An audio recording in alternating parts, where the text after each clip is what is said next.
Hi everyone, it's Rob again from Volante Farms. And disclaimers, I'm not a professional farmer. I'm just someone who just loves farming.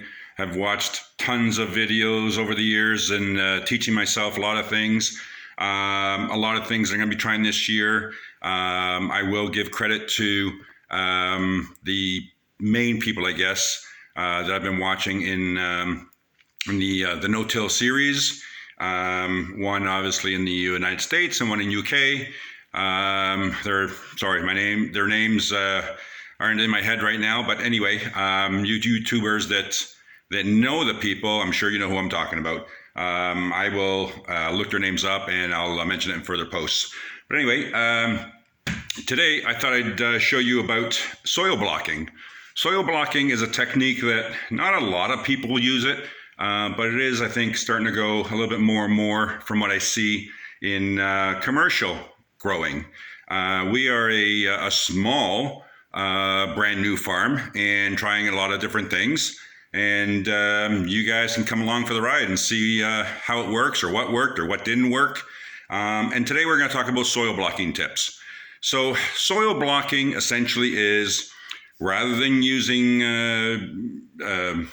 domes or anything like that as far as starting your seeds, soil blocking is something that is a bit different as long as you do it right. And there's not a lot of rules to it, but as long as you do it right, it's a lot easier.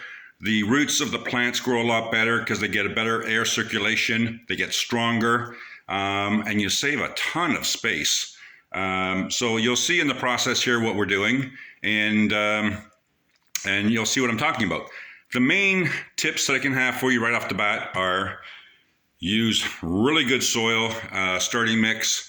Make sure it's very, very good stuff. The better the quality, the better your results are going to be. Second of all, when you're doing soil blocking, you gotta make sure that the soil is wet. You gotta wet it more than you think you need, trust me. You want to be able to squeeze the soil, and you can actually see a bit of water just squeezing out of your hand. That's how wet it has to be. You can't go wrong with overwatering it, but you definitely can go wrong with underwatering it. Dry soil blocks, they will just fall apart. No good.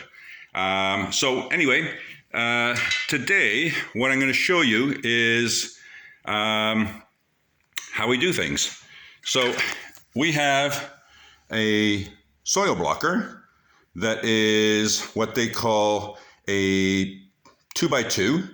They come in different sizes. You can get smaller ones, larger ones, and essentially the different sizes allow you to sort of pot up per se. And you want to get yourself a bucket, which size really doesn't matter. And as long as you have enough soil in there, enough water, mix it all up. Again, make sure it's really, really wet. And the technique essentially is you get your soil blocker and you've got to just press it down. Press, press, press, press. And you can see that there's actually probably a little bit too much water in there, but I want to show you. You just press it, wiggle it, and you can see that right off the bat, it is nice and filled. I'm doing this with one hand right now. Otherwise, I would have another tool, any kind of a scraper or something, just to scrape the bottoms of those off. I'm just going to do this just for demonstration purposes, just to get a bit of a flatter surface. And all you do is you put that in your tray. It doesn't matter on what tray you're putting it in. I'm putting it in this kind of a tray where I can lay my cubes, and it has a border along here where I can water the bottom of the tray, and the roots will get nice and wet rather than watering from the above. So all you do is you have your blocks and simply just squeeze the nozzle out. Look at that. How nice is that? And it's as easy as that. It goes really, really quick. I'll do another one for you really quickly. You just squish, squish, squish, and rub off the excess. And right up against that one, bingo bango, you have another one. Now obviously there's a bit of a difference in size there just because I'm rushing it for demonstration purposes, but you can see that this tool, it actually comes with a dimpler. There's different dimplers that come with the unit itself. The unit itself is very inexpensive. It's only like 30 bucks or 40 bucks, something like that on Amazon. And you can see you can set the dimplers. So on this one here, you can see that it's little round dimplers. All you do is you drop your seeds in every hole, one or two, just to ensure a little bit of germination, and away you go. In this case, we're going to put a little bit of vermiculite on top. Just on top, you can put a little bit more soil if you like, or you can put some vermiculite. It just enhances the moisture content. It allows you just to not dry out as fast. And sure enough, before you know it, you'll have 50, hundreds, however many you need, done really, really quickly. The other option in this tool is you can have a square hole in here. Depending on what you're using this blocker for, if you're starting off with the smaller blockers, they're a 1-inch blocker.